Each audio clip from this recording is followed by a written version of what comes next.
We need these new ways to work, new ways, not additive ways of working. And so that was key.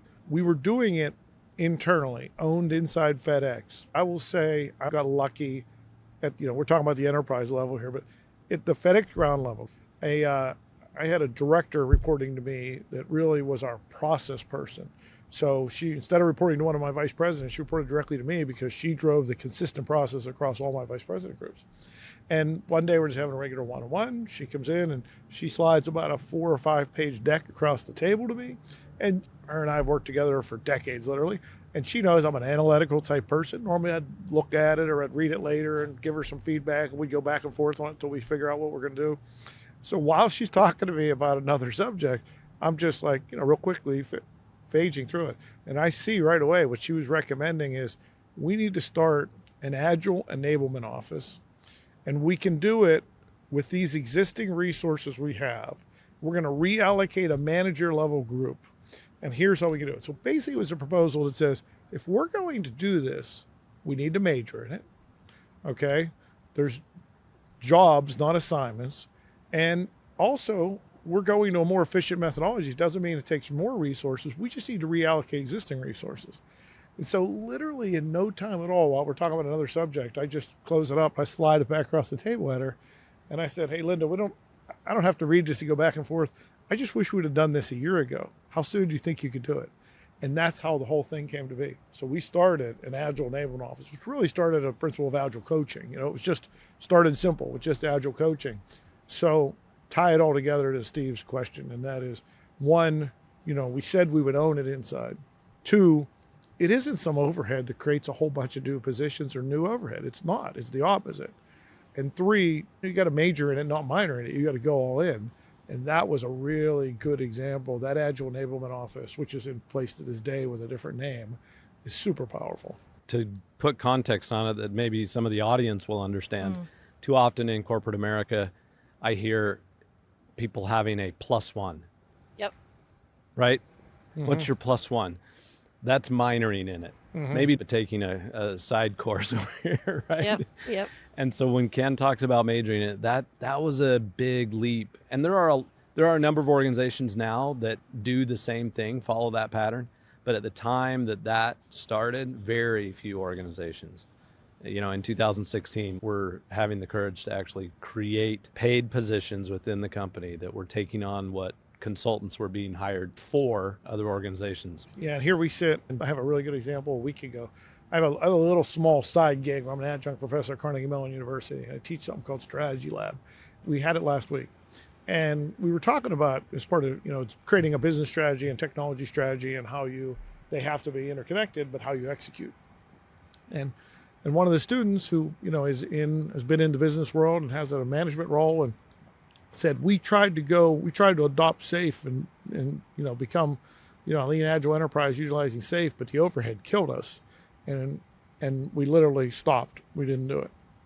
And it just made me go back and say, wow, I'm so glad we caught and made those decisions and had the discipline to say, it's not additional positions, right? And it's just different. And so what they weren't really driving is the change. They were driving it as all new. Yeah. And I was thinking, wow, that, we talked about a lot of maybe a different way to think about it and how they could go back at it. But I really thought, wow, what a waste, the tremendous waste that is. And so here it is, years after we were faced with that. And I looked and heard that very story last week and it made me cringe. Yeah. I would love to get your perspective, Ken, on companies that do execution exceptionally well. What are they doing right that other companies may not be? Like, what do you really think is the it factor? Or do you think there's an it factor to execution? So I'm going to answer your question in 2 buckets. First of all, it was just at the enterprise level, before we broke it down into a limited number of portfolios, if you started adding up the different initiatives in the many portfolios, like 50 or more portfolios, it was hundreds and hundreds and hundreds of them. So eventually at that level, when we drove enterprise business agility, we got it down to 10 portfolios only. And only 5 of them were real large portfolios. The other ones were kind of small ones we kept separate for a reason. So that, first of all, really reduced the scale, that there wasn't governance bodies everywhere you looked. every region, every sub-region, every subco. So we really reduced at that level. Then your question's about, we get to one horizontal, the things that aren't an individual, the things that are consistent for the enterprise, we call them ESIs, Enterprise Strategic Initiatives. When we first started pulling them together, and mind you, we got that list really leaned down. There was, I think the first crack at it, there was 66 items, which we knew was insane. Like, okay, that's not it. And just by coincidence, it was cut in half. The second round was like 33. And then we got it down to 11, then we got it down to 9. And at that point, it's a little bit of a bundling strategy. So there truly was only 9 of them. Mm-hmm. But we had like things together. So we created in there, we call it bundling, right? We knew what things should be bundled together. So we're not governing things separately. They're governed as one set of value. They create consistent value, even if there's multiple components or across those other portfolios. And right now, we're doing a next release. We're updating it. Again, it's our one FedEx strategy. So now it's a whole different strategy in the corporation. It's one FedEx. We now have a value portfolio. We have a program called Drive. Drive's an unbelievably, important part of the value of creating value in FedEx going forward. So we know what the value of everything is worth, and we're after billions of dollars of savings. So with all that information, the one that our chief transformation executive is leading, and we're running the process right now, gets us down to 6. So right now, the entire corporation under the one FedEx strategy with this value framework we have under Drive, the one we're updating right now will have 6 enterprise strategic initiatives. And those are, again, it's a bundling strategy, but those are the things that are linked by value. Yeah, quite a difference from the 66. You talk about relentless prioritization all the time. Were you involved in sort of helping at that level on the Accenture side?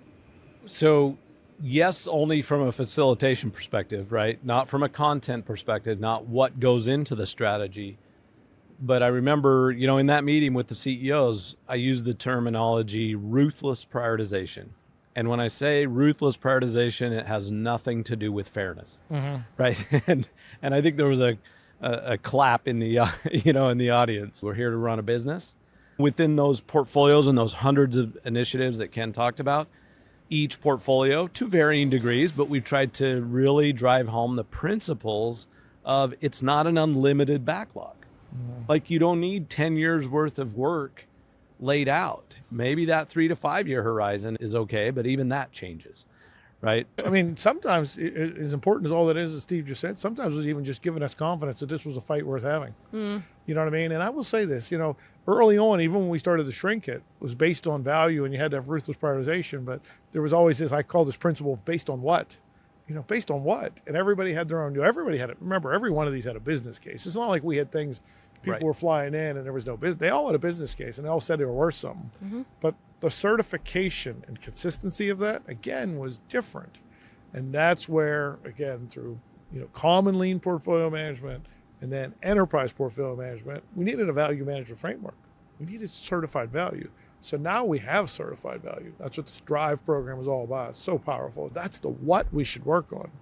And the how we do it, we're linking together. So the what and the how are now coming together. And maybe just for a little context for the audience, and I love the certified value versus perceived value.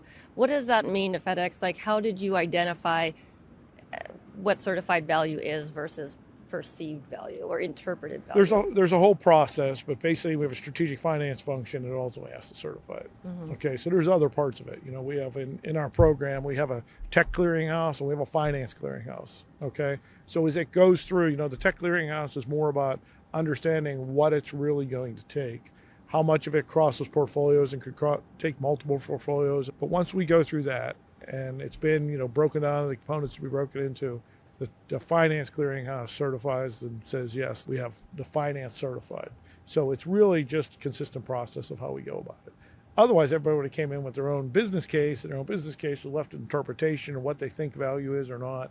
And now it's there's a methodology and there's a certification in that methodology. It's a multi-year journey. So we're early on, but we've already found a lot of value. And again, I don't want to get into the details here, but we've already said, more than $1 billion already. And in this fiscal year, our fiscal year is a June to May fiscal year, and we're making tremendous progress. Well, I think the key there to highlight is that, there is continuous learning and adaptation going on at FedEx. it's not just that the how is, what was implemented before. It's continually learning and adapting and moving that forward. And if there's, anything that I'm the most proud of about being a part of that journey, is that it continues on well beyond me being there in the building. Yeah, and I mean, I would say even me, the fact that, Drive is a program to truly transform FedEx, transform the business, and it's super powerful, super important. Everybody's aligned around it. Again, we have the scale now. We're this massive global enterprise. We have the scale that we can drive different levels of efficiency, and to have a program focused on that, that's a winning formula anywhere.